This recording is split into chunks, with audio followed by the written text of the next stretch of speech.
14 December 2025 Kushtia medical college হাসপাতালে অভিযান চালিয়েছে দুর্নীতি দমন কমিশন দুদক।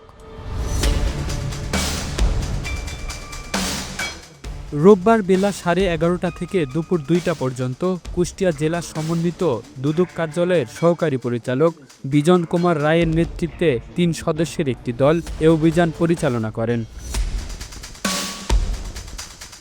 আজকে অবগত হলাম, এখন আমরা স্যারের নির্দেশে এটা খোঁজ খবর নেব যে এটা কীভাবে কী হলো এবং সেই অনুযায়ী ব্যবস্থা গ্রহণ করা হবে।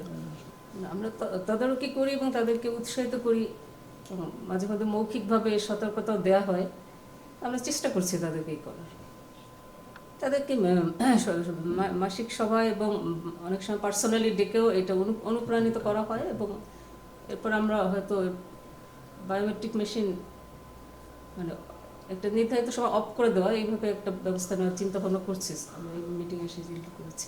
প্রায় 2.5 ঘন্টা ব্যাপী অভিযানে হাসপাতালের বিভিন্ন নথিপত্র যাচাই করা হয়। এ সময় বহির্বিভাগের চিকিৎসক ডাক্তার শামরিন সুলতানার দায়িত্বে অবহেলা, নিয়মিত কর্মস্থলে অনুপস্থিতি থাকা এবং স্বাক্ষর জালিয়াতির মাধ্যমে ছুটিতে থাকার অভিযোগের নথিপত্র যাচাই বাছাই করে প্রাথমিক সত্যতা পায় দুদক।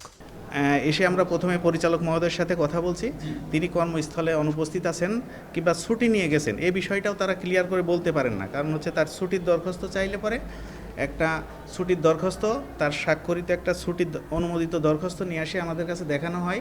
পরিচালক মহোদয়ের পক্ষ থেকে এখানে সহকারী পরিচালক ডক্টর সোনিয়া কাউকাবি উনি স্বাক্ষর করেন ছুটিগুলোতে, কিন্তু আমরা ডাক্তার সোনিয়া কাউকাবি ওনাকে জিজ্ঞেস করছি এবং অনুমোদিত ছুটির কাগজটি তাকে দেখানো হয়েছে। তিনি মূলত সিগনেচারটা দেখে বলতেছেন যে এই স্বাক্ষরটি তার না, অর্থাৎ তিনি অনুমতিবিহীনভাবে ছুটি নিয়ে কর্মস্থল ত্যাগ করেছেন।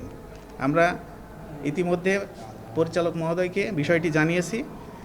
2 নম্বর কথা হচ্ছে, এখানে যার বিরুদ্ধে কমপ্লেন ডাক্তার শামরিন সুলতানা, তিনি হচ্ছেন যোগদানের পর থেকে আমরা যতটুকু দেখছি অ্যাভারেজ উনি লেট উপস্থিত, অর্থাৎ অ্যাভারেজ ওনার উপস্থিতি হচ্ছে 9:45টার সময় তিনি কর্মস্থলে আসেন, কিন্তু থাকার কথা হচ্ছে 8:30 থেকে 2টা পর্যন্ত।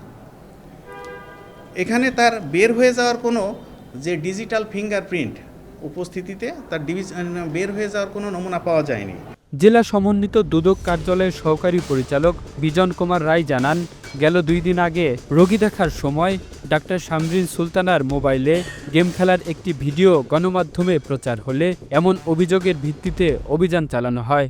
আমরা কুষ্টিয়া দুর্নীতি দমন কমিশন অফিস থেকে এসে যার বিরুদ্ধে অভিযোগ, তিনি হচ্ছেন ডাক্তার শামরিন সুলতানা, তিনি এখানে যোগদান করেন 2025 সালের মে মাসের 24 তারিখে, অর্থাৎ জুন মাসের 24 তারিখে তার বিরুদ্ধে অভিযোগ ছিল মিডিয়াতে ভাইরাল হওয়া একটা ভিডিও। তিনি কর্মকালীন সময়ে, চিকিৎসা দেয়াকালীন সময়ে, প্রেসক্রিপশন করাকালীন সময়ে তিনি মোবাইলে গেমস খেলছেন।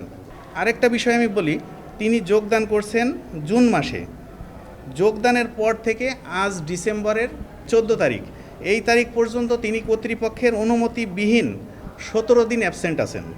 আমরা ডিজিটাল যে ফিঙ্গারপ্রিন্টের যেটা হাজিরা শিট সেইটা দেখে এগুলো পাইছি। এইগুলো তিনি তার যে কৈফিয়তের জবাব আমাদের ডিরেক্টর মহোদয় কুষ্টিয়া মেডিকেল কলেজ তাকে একটা শোকজ করছেন, শোকজটা দিয়েছেন 10 তারিখে। শোকজের জবাব দেওয়ার কথা ছিল রেকর্ডপত্র অনুযায়ী 2 কার্য দিবসের মধ্যে, অর্থাৎ 11 তারিখ, আর 12 তারিখ ছিল ছুটির দিন, 13 তারিখের মধ্যে, অর্থাৎ তিনি তার শোকজের জবাব দেননি। এটা আমরা ডিরেক্টর মহোদয়কে বলছি। এছাড়াও হাসপাতালের অন্যান্য চিকিৎসকদের নথিপত্র যাচাইয়েও বিভিন্ন অসঙ্গতির প্রমাণ পাওয়া গেছে। ডাক্তার সাহেব তার ডিউটি আওয়ারে মোবাইল গেম খেলতেছিল, এই বিষয় নিয়ে উনি আর কথাবার্তা বলতে আসছিল এবং তার সাথে আরও কিছু আনুষঙ্গিক বিষয় নিয়ে কথাবার্তা বলছে। এটার ব্যাপারে তাদেরকে সতর্ক করেছি বারবার, তাদেরকে বলা হয়েছে যে তোমাদেরকে হাসপাতাল টাইম, অফিস টাইম মেনটেন করতে হবে, এটার তো বলার কিছু নাই, এটা তো করতেই হবে। তারপরেও তারা রিলাক্টেন্ট ছিল। এখন সেই সময় তারা বুঝতে পারছে যে এটা আসলে হওয়া ঠিক না। এখন আমরা বলেছি, ওয়ার্নিং দিয়েছি, অনেকে শোকজও করেছি, তো তারা বিভিন্ন উত্তর বিভিন্ন সময় দিয়েছে বটে, কিন্তু এটা অ্যাকসেপ্টেবল না, তাদেরকে সতর্ক করে দেওয়া হয়েছে। আমার মনে হয় যে তারা এটার থেকে বেরিয়ে আসবে। সব ডকুমেন্ট পর্যালোচনা শেষে সংশ্লিষ্টদের বিরুদ্ধে আইনগত ব্যবস্থা নেওয়া হবে বলে জানান তিনি। এখানে কর্মরত আছেন যেগুলো ডাক্তার 55 জন মেডিকেল অফিসার, 180 জন স্টাফ নার্স, 30 জন কর্মচারী, 20 জন টেকনোলজিস্ট এবং 14 জন টেকনিশিয়ান এবং আউটসোর্সিং আছেন 9 জন। এদের মধ্য থেকে আমরা কিছু সংখ্যক মেডিকেল অফিসার, নার্স এবং কর্মচারীর হাজিরা শিট পর্যালোচনা করলাম, ডিজিটাল হাজিরা শিট। এর মধ্যে অ্যাভারেজ কোনো ডাক্তারকে জাস্ট টাইমে উপস্থিত পাওয়া যায়নি। আমরা যে 4-5টা রেশিও ভিত্তিতে দেখছি, এবং নার্সদের ক্ষেত্রেও সেম, উপস্থিত যে কর্মচারী 2-3 জনকে দেখছি, সেম ঘটনা। আমরা ইতিমধ্যে পরিচালক মহোদয়কে বলছি, বিষয়টা স্যারকে বলে আসছি এই বিষয়টা। আর বাদ বাকি রিপোর্টের বিষয় আমরা রেকর্ডপত্র ভিত্তিক যতটুকু পাবো, তিনি যে ডাক্তার শামরিন সুলতানার বিরুদ্ধে অভিযোগ, তাকে কর্মস্থলে পাওয়া যায়, এই বিষয়টি নিয়ে আমরা আমাদের প্রতিবেদন আমাদের প্রধান কার্যালয়ের আমাদের দুদকের অভিভাবক চেয়ারম্যান মহোদয়ের নিকট প্রেরণ করব। সাধারণ জনগণের মতে চিকিৎসা সেবার মতো গুরুত্বপূর্ণ খাতে দায়িত্বে অবহেলা কোনোভাবেই গ্রহণযোগ্য নয়। তারা মনে করেন নিয়মিত তদারকি ও স্বচ্ছ জবাবদিহিতা নিশ্চিত করা গেলে রোগীরা মানসম্মত সেবা পাবে এবং স্বাস্থ্য খাতে সুশৃঙ্খলা ফিরে আসবে। Kamrul Islam, Asian television.